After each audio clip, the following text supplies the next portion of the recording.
that I'm sharing? Yes, we can see it. Okay, great, fantastic. Thanks for the invitation. It's always fun to be able to talk about aspects of Hawk Plus. So what I wanted to focus on, what I was asked to focus on was Hawk data reduction. So I'll give kind of an overview. Probably some of this will be repetitive of what Martin, a little bit overlap of what, not repetitive, but maybe an overlap would be a better way of saying it, of what Martin talked about earlier, and a little bit what Valentin just discussed. So I'm going to basically kind of start with an introduction to polarization, just in the context of how we do this observation. I'll talk a little bit about the Hawk instrument and some of the motivations there, and then I'll kind of go into some of the things we have to worry about when reducing data. And of course, there's a GitHub tool available for this in both of the observing modes that Plus uh, Hawk Plus operates. And of course, you don't have to know everything about the nuts and bolts of what these things do. I certainly don't know everything about the nuts and bolts of what these things do either. But understanding the steps of that process could be helpful in kind of making decisions, because there are a few free parameters in there.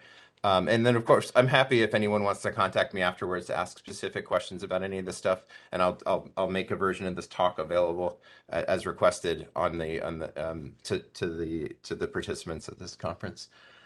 So let's just talk about polarization real fast. Polarization obviously is the fact that light is a vector. It's a vector oscillation of electric and magnetic field.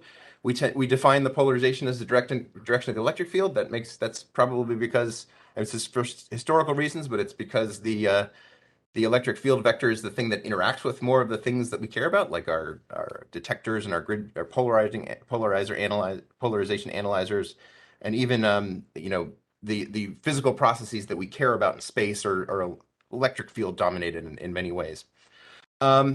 So the thing that we have to kind of consider, though, is the polarization, the radiation from the sources that we're looking at is not monochromatic at all. So just a simple explanation, magnitude and phase of the E field, direction and phase of the E field doesn't really tell everything about what we need to do here, right? What we're really observing is, in some basis, say in the orthogonal linear polarization basis, is an integral over some finite bandwidth, right? And so that's going to involve both a phase that's random in both frequency and temperature, or frequency and time, and an amplitude that can be random in frequency and time. And for example, the X and Y directions don't have to correlate with each other. So if you're thinking about kind of radiation that's emitted at a single frequency with a defined phase, you're always going to get 100% polarized light, right? But when you deal with these real world light packets from sources, thermal sources or whatever they are out there, you have to deal with this. It's the superposition of all these different waves with random phases and amplitudes that allows you to decorrelate, say, polarization in the linear X direction within the linear Y direction. And so the easy way to do this is just to kind of measure this, is to kind of measure it, but to think about it, is to take correlations of these things, like the autocorrelation of the polarization in the X direction, right? Or how well the X and Y directions are correlated with each other. But this isn't a particularly useful tool. Instead, what we do is we take real linear combinations of this, because they tend to be things we can both measure and they're real quantities, right? So this is where you get the Stokes parameter formalism from, right? The Stokes I is just the total intensity. Stokes Q is the measured difference if you took a polarizer and analyzed radiation from one direction and its orthogonal 90-degree rotated direction. Stokes U kind of tells you about what the real correlation between X and Y is. That basically, you think about that, it's basically if you take something at 45 plus or minus 45 degrees relative to the basis where you're measuring polarization, that gives you your Stokes U. We also can think about Stokes V, although we don't do that much in the far infrared, because the astrophysical sources that we care about don't have large-scale coherent, typically don't have coherent circular polarization states. One thing to kind of keep in mind is that the total intensity, I squared, is always greater than or equal to the polarized intensity, and you can write the polarized intensity in sort of this Pythagorean summation of Q, U, and V. Uh, we often talk about the normalized Stokes parameters, and this is where we can convert Stokes parameters, which are this is how you would map a source intrinsically, right? The uncertainties in Stokes parameters are very similar to the way you would do that with Stokes I. But ultimately, especially in the far infrared, we care about the magnitude of the polarization, how strong is the fractional polarization from a source, as well as which direction that's in. And that's going to tell us things that Valentin went over about how these things correlate or relate to other astrophysical quantities, and how we can use these to test things like grain alignment theory or magnetic field, the evolution of magnetic fields in star forming regions. So we talk about the normalized Stokes parameter, which are just the fractional Q's, U's, and V's, basically just normalize everything by I here. We can also talk about the total polarization, which again is just the square root of Q squared plus U squared plus V squared. And again, V squared is often zero, and we don't really consider it here. We kind of assume it's zero because again, it doesn't follow the physics that we're really after in most cases. And then the phi is the 1/2 the arctangent of U over Q. And the 1/2 is there because the space at which you're operating in QU space has a different scaling factor and angle by a factor of 2 than the actual horizontal versus vertical direction, because U is basically rotated by 45 degrees with respect to Q. I'll get into a little bit more about how that phi is defined as we kind of move forward in the talk here. I did want to kind of just put this general sort of context of why we measure polarization, and this is maybe good to explain to folks who maybe are less initiated than the people in this crowd.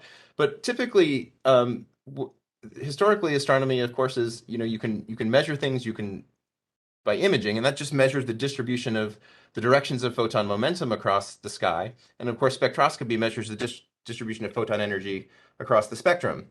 And but these both assume that the photon is a scalar field, right? In reality, we actually have 4 maps we can make, both in spectroscopy and imaging. So the data cube that's possible out there is much larger, and it's important to have that polarization aspect in order to take all the information we can about the astrophysical environments that we're interested in studying. So this is just kind of connecting polarization angle measurement to, and the details aren't terribly important here. I put the slide up mostly to show what the IAU convention for polarization is. So if you take this phi angle that we said was the 1/2 the arctangent of U over Q, is the direction of the sort of nominal direction of the time average magnetic or electric field in our radiation that we're getting.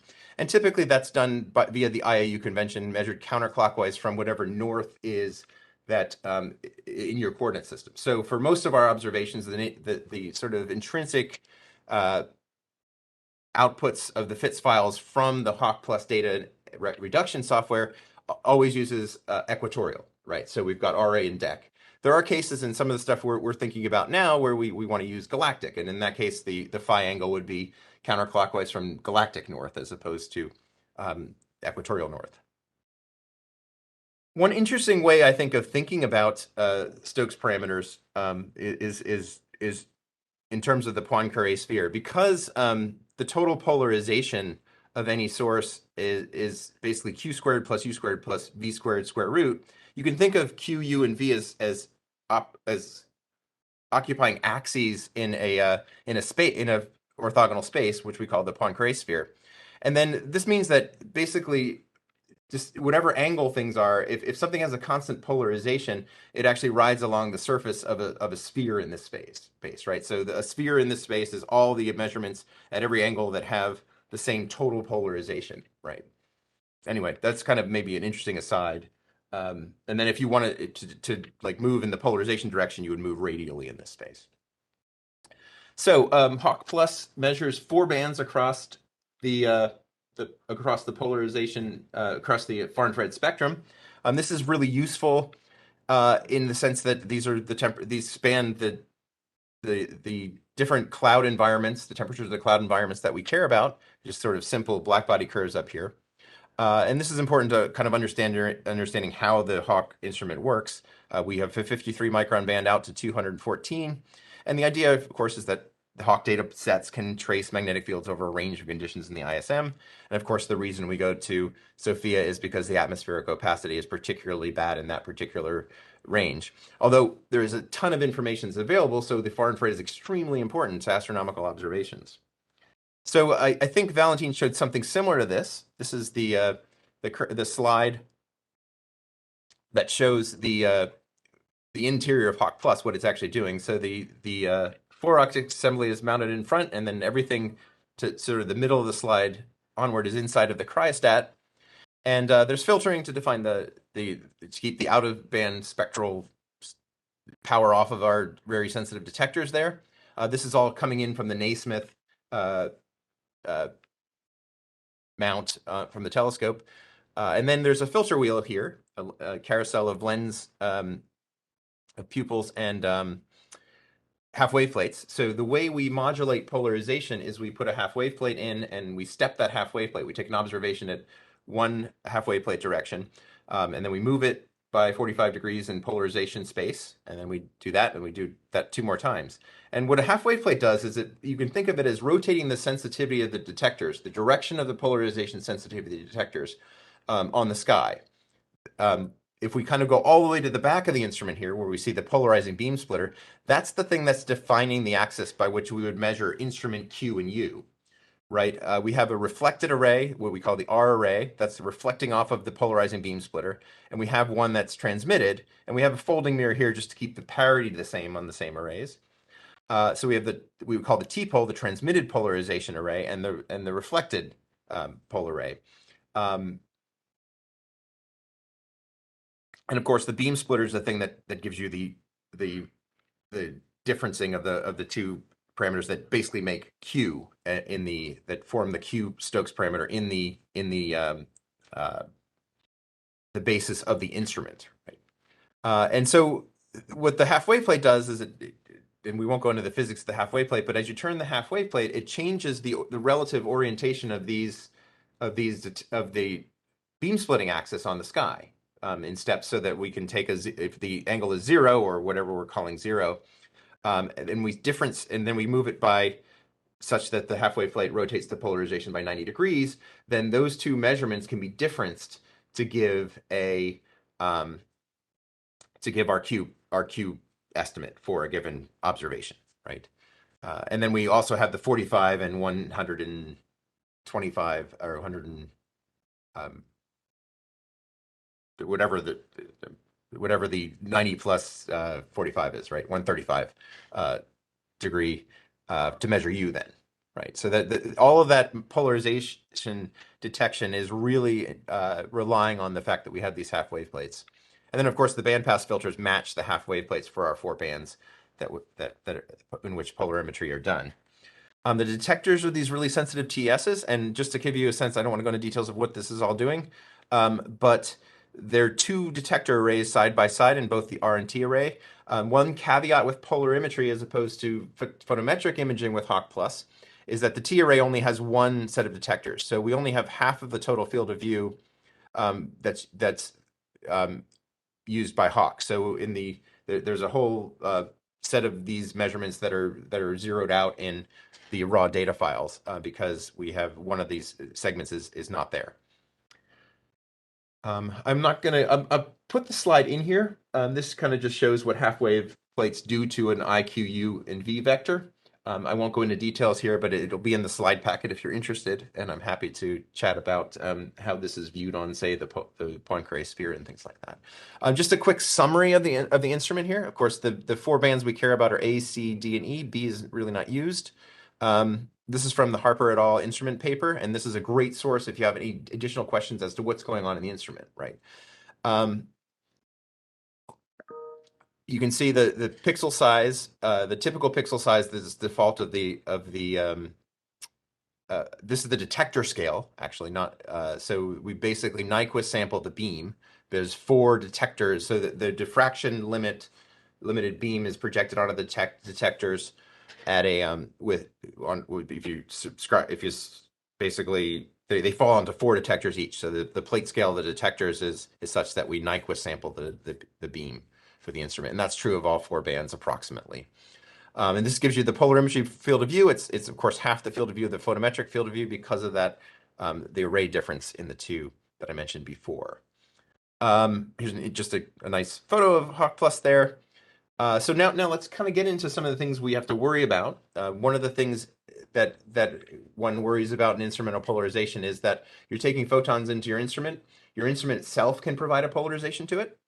The instrumental polarization is something that has to be measured and characterized. This was an example of how that was done from an initial instrument commissioning. It's now done using some different techniques that are faster than this, but these were verified against some of these other things.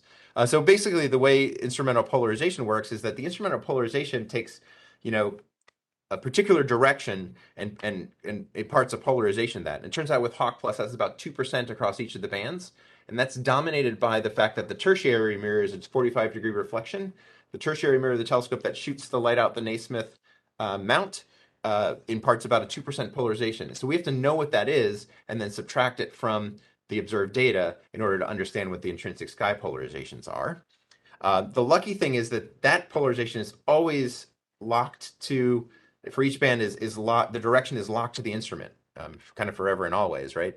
So the way we actually determined this at first was to take a lot of observations at different sky rotations, and then we basically found that we were able to separate this using a matrix inversion technique, and we were able to find that indeed, yes, we have about a 2% polarization, and all the bands agree in the intrinsic direction and the relative magnitude of that.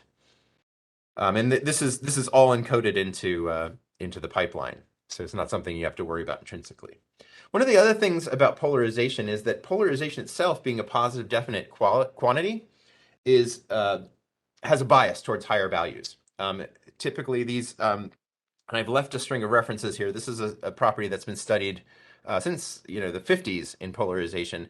The idea is that when you measure a polarization on the sky, even if there's no polarization there, you will tend to measure a positive value for polarization, right? Because the distribution doesn't have any negative values in it at all. So that leads to a bias towards higher values, and so one of the goals of a correct or a precise, accurate, I guess, data reduction is that you need to kind of take into account this bias, and the HAWC data files do this. They actually have a debiased polarization field, which is the one that one should use, right, when analyzing the data.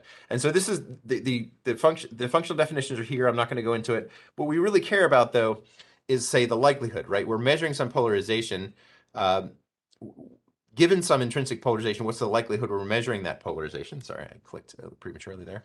But in theory, what we really want to do is we want to say, given some measurement, P down here in the last expression, what's the probability of some value of the intrinsic polarization being that? And this is kind of maybe the best way to think about this.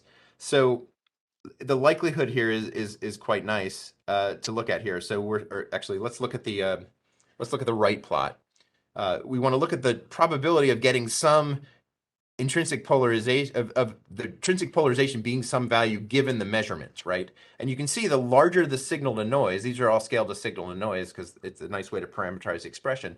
So if you're up here around p over sigma of 5, you're kind of Gaussian and the correction is not very high, right? But if you're down here at say 1, right, your mean polarization, doing that, your polarization that you would expect, like, so basically p over sigma of 2, well, the most likely value you would get would actually be quite higher than that, right?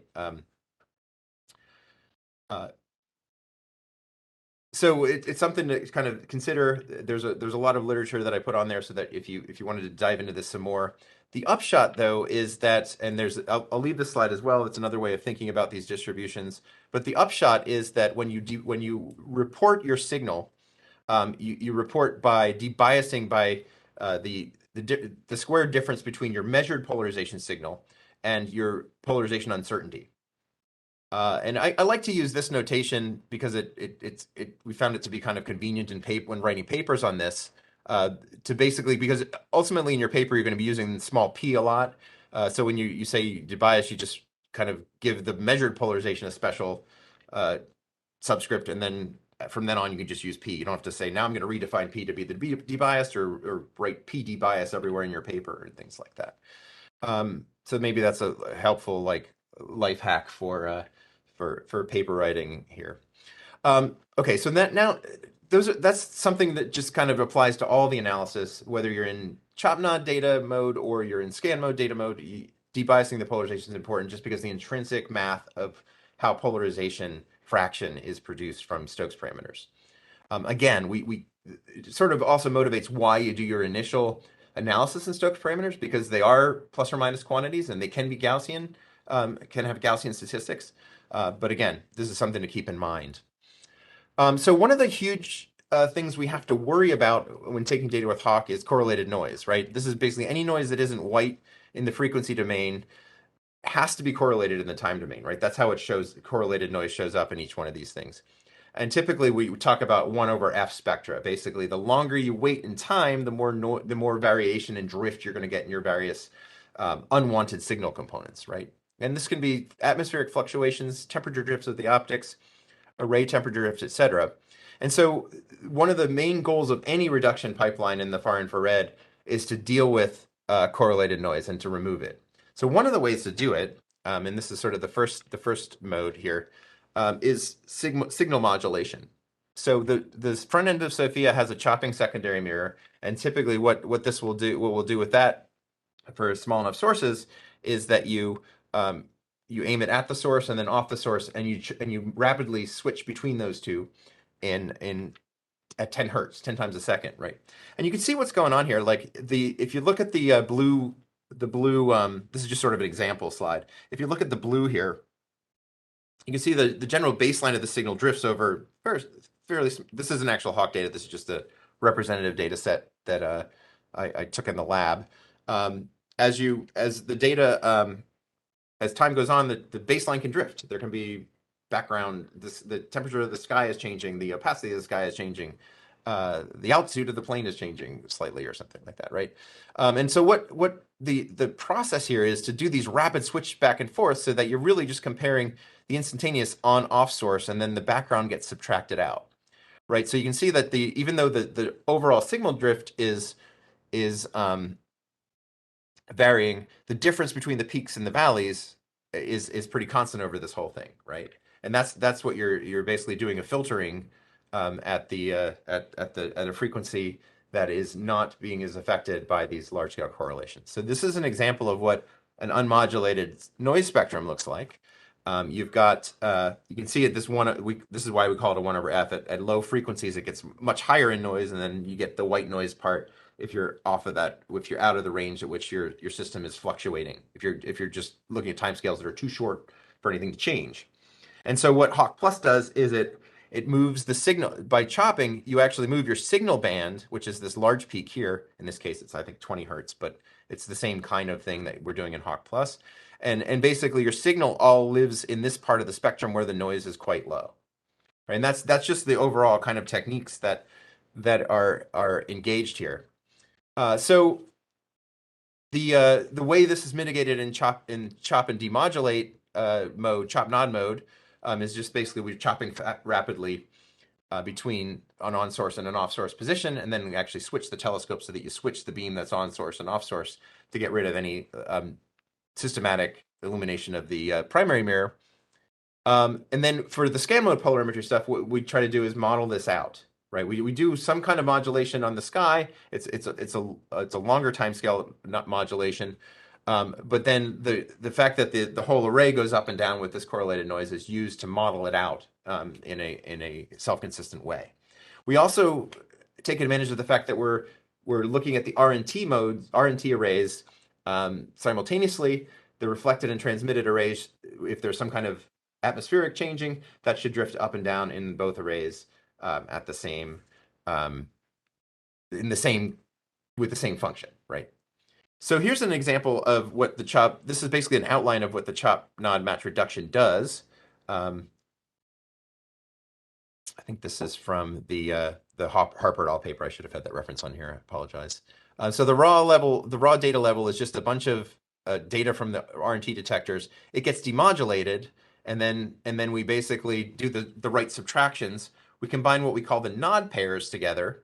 Basically, as we start with the source in the left beam of the telescope, and then you move it to the right beam of the telescope. You do two integrations there and come back to the right beam, and then you just do all the right minus signs and addition and subtraction of all those things, and you end up with basically R minus T and R plus T. So the R minus T gives you the Q and U depending on some linear combination of Q and U in the sky, depending on what the position of the half wave plate is.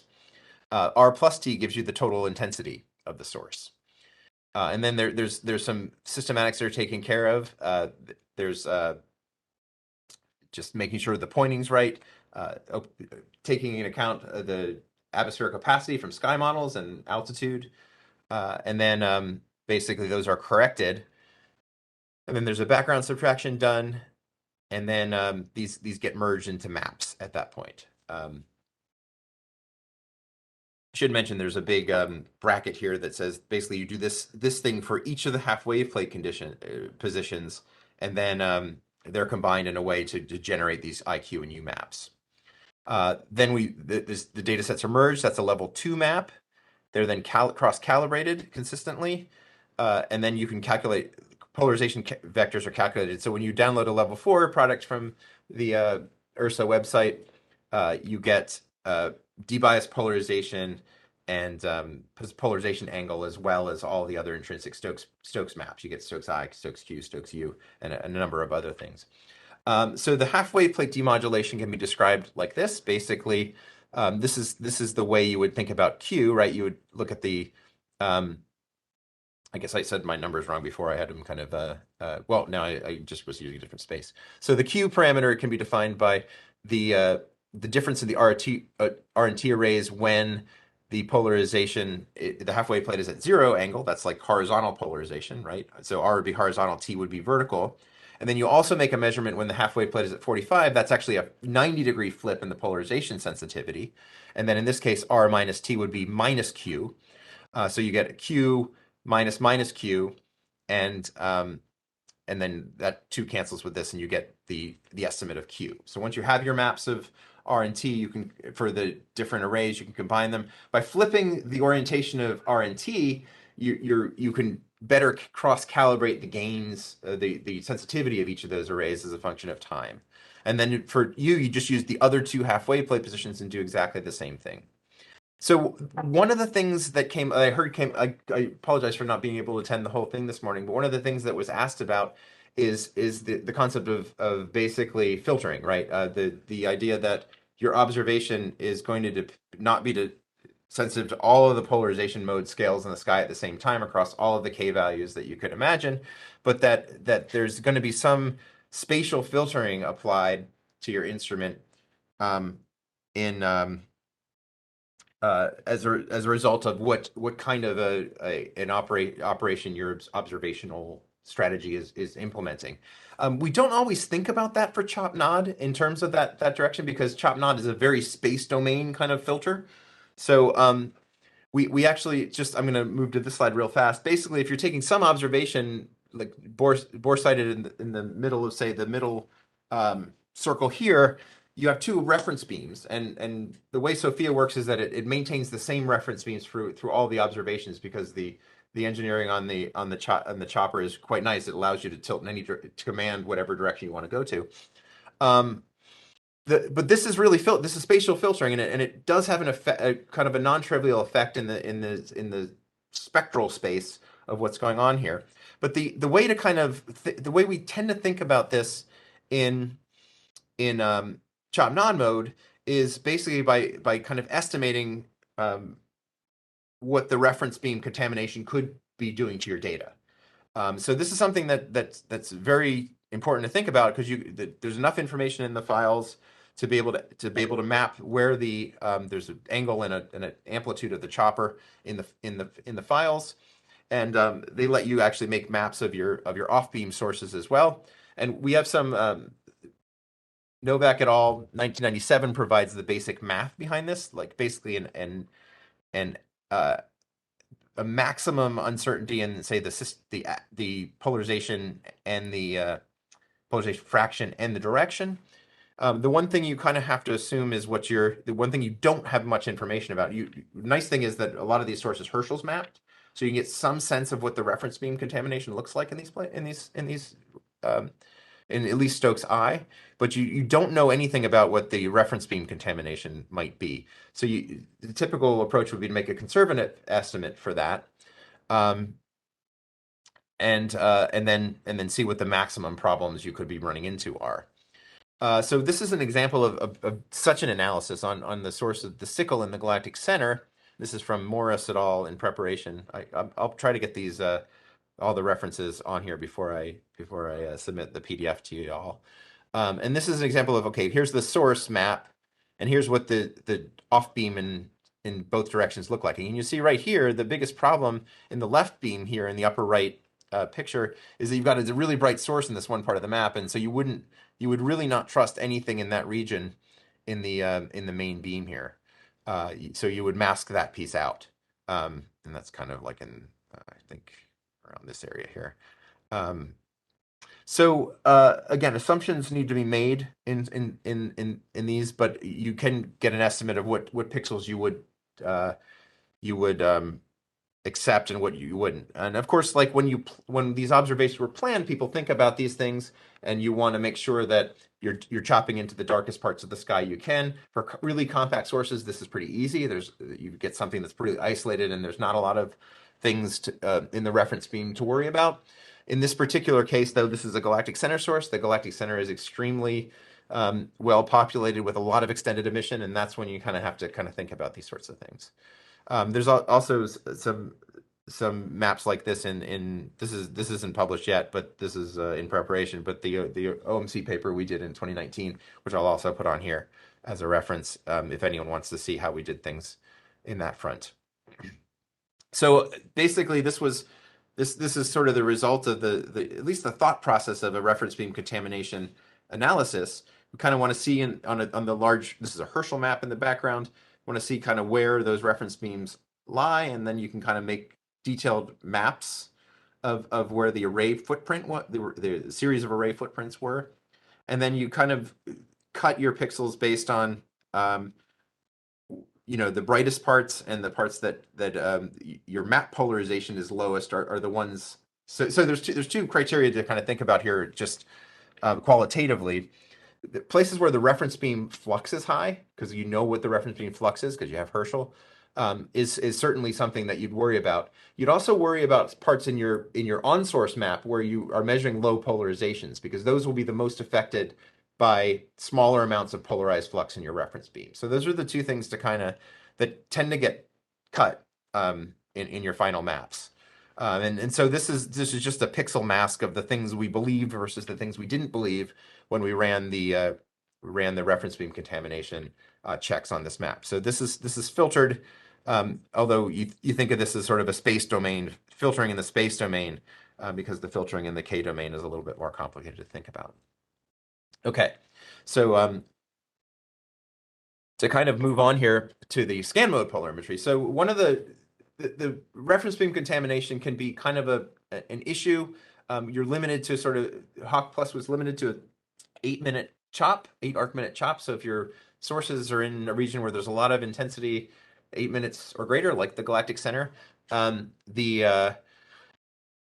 there's more of an incentive to find another way to do things, right? So this idea of the scan mode on the fly polarimetry is basically you scan your array continuously across the sky, and then use that repeated pixel covering to sort of limit your 1/f noise or your correlated noise, and then you basically use a modeling software to take out iteratively each of these terms, where the fact that you're using the fact that the whole array will go up and down with correlated noise, and you model these things out in the time domain before then inverting that and making your map, and then the whole process is iterated consistently so that you come up with an estimate of what these things look like.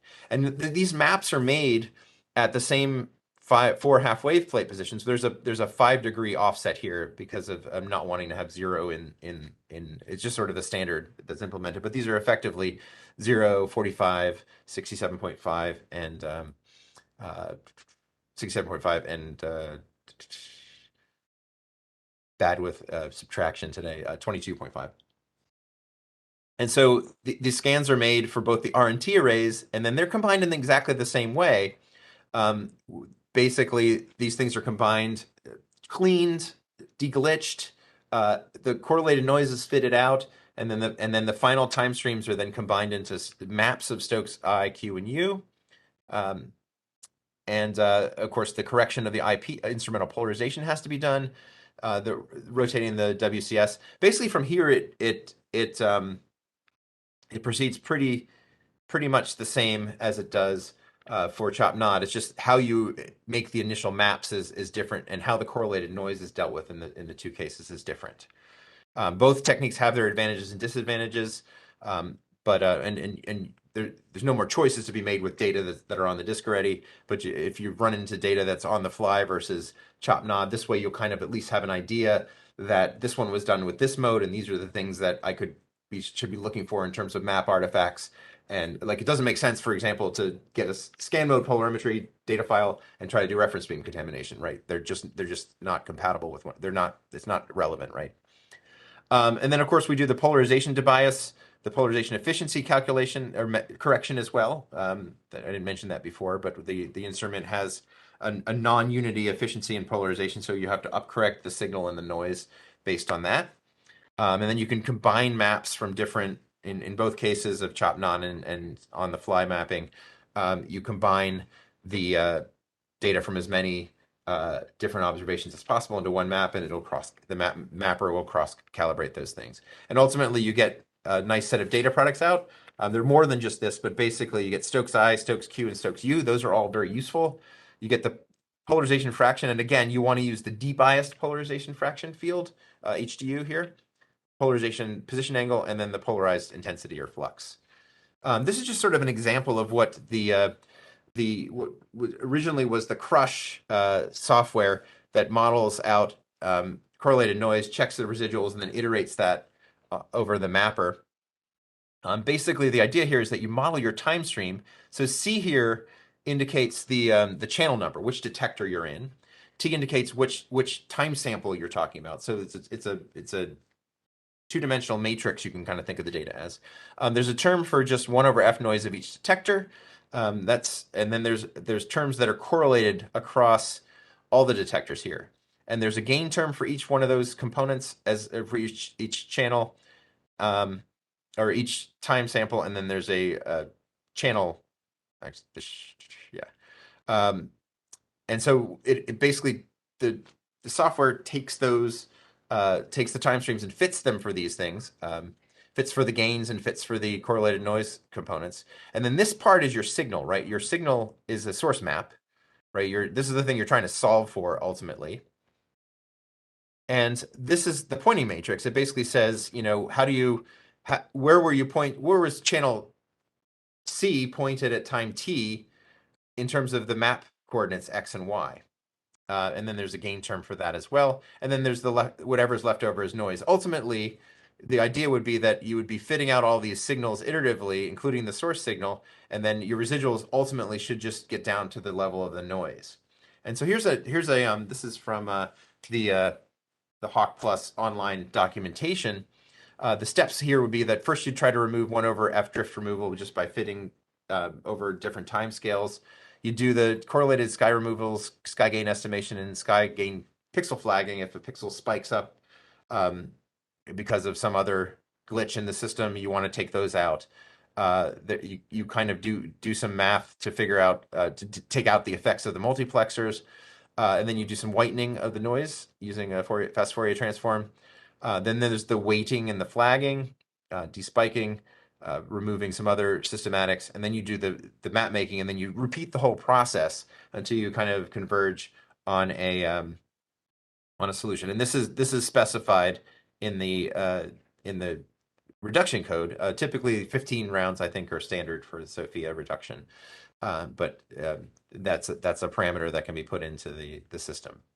So this is sort of a nice Enrique Lopez Rodriguez published a nice paper on his salsa legacy survey in which he compares a single source at both the chop nod and the on the fly mapping. Now this is a nice source because it's very compact, and of course these are the sources that are best for both of these modes.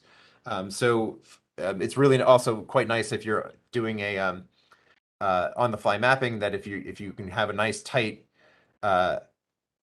confined very, if the map extent isn't very big and you're constantly visiting areas where there's zero skyflux, it works better and it's easier to kind of get that to work. Same thing with chop nod, right? You don't want this sort of equivalent problem of reference beam contamination.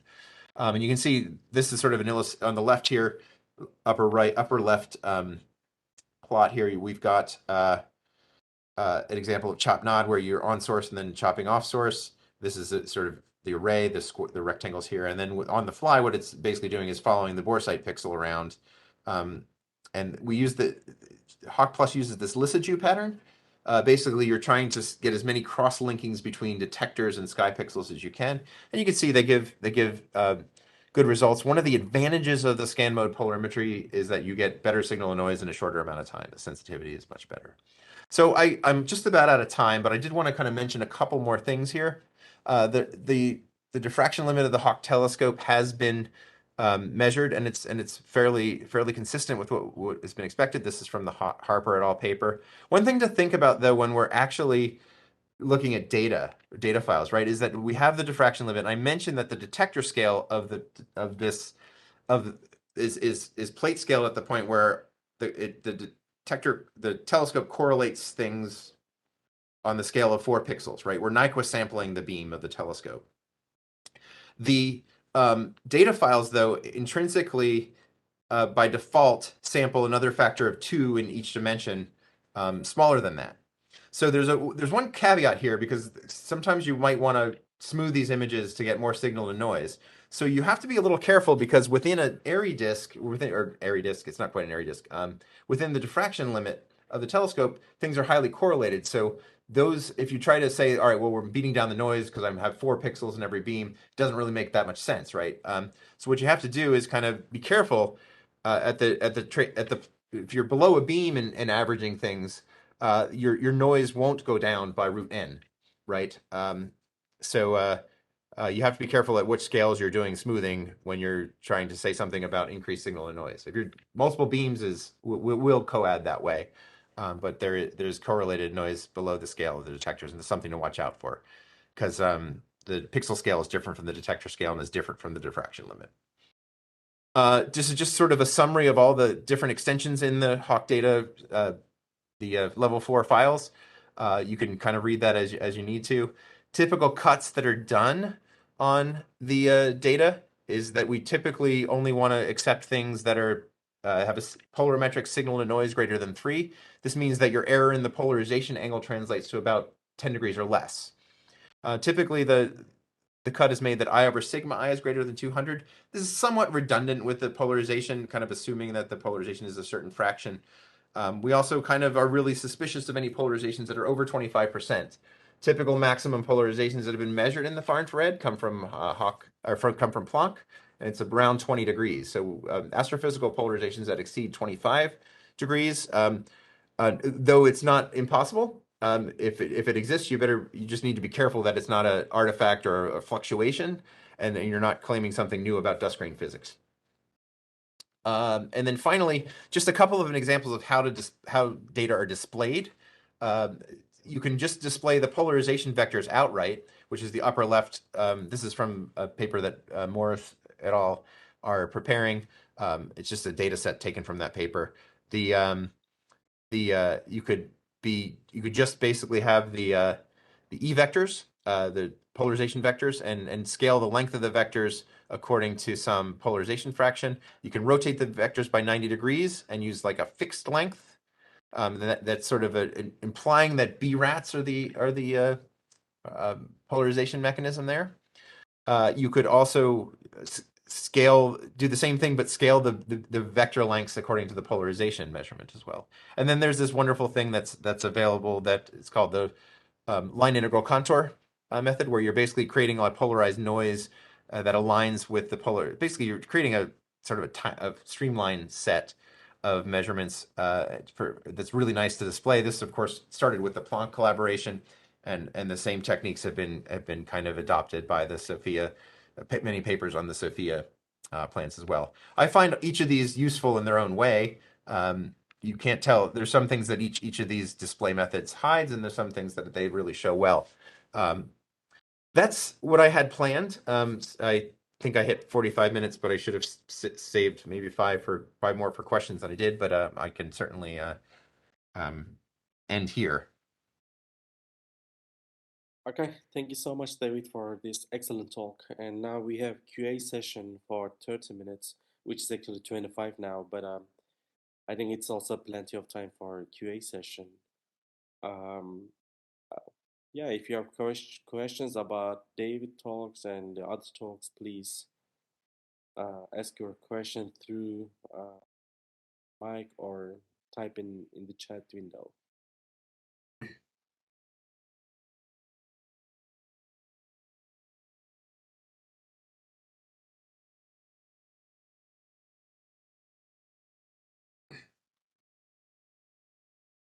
Oh, Bernard has a question. Go ahead, Bernard. Yeah, thanks for this great overview over so many things regarding HAWC. I have a rather technical question because I worked on Spire a long time ago. In your fitting routine, do you consider the gains to be constant over the time of the observation? Or, I mean, why is gain a fit parameter? Isn't that where's the instability, or when does it change? So that's definitely within the guts of the Crush, the SOFIA teams. Just to specify, it's not I didn't write this. But my understanding is that what you would do is you kind of intrinsically fit for the gains across the detector array to find a self-consistent solution across I guess it's a function of time as well, right? So you have an individual detector, and then there's also some flat fielding that's done and things like that. I would have to kind of dig much more into the guts of this to correctly answer that question, Bernard. So Got it. Yeah, no, this I would have been interested in, because the gains are a different story there, and it's probably very hard to get changing gains over the scan time. Yeah, so the gains aren't necessarily all there's detector gains, but then there's gain terms associated with each of the correlated noise components as well. So the gains are used kind of loosely, is my understanding, in the way I used it in my talk there. But yeah, I can certainly point you to some detailed literature on that. Okay, thank you. I think BG has a question, right, BG? Yeah, thanks, Dave. So a sort of almost definition question. And when you talk about the IP, instrumental polarization, since you've done testing both in the lab and on the sky, what part of the IP is actually instrumental and what part is telescope?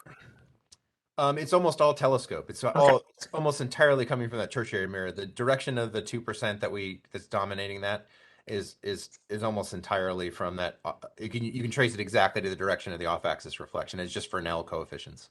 That sounds good, one, because I think we see that in some great observations, but it's also good as a clarification. Thanks, David.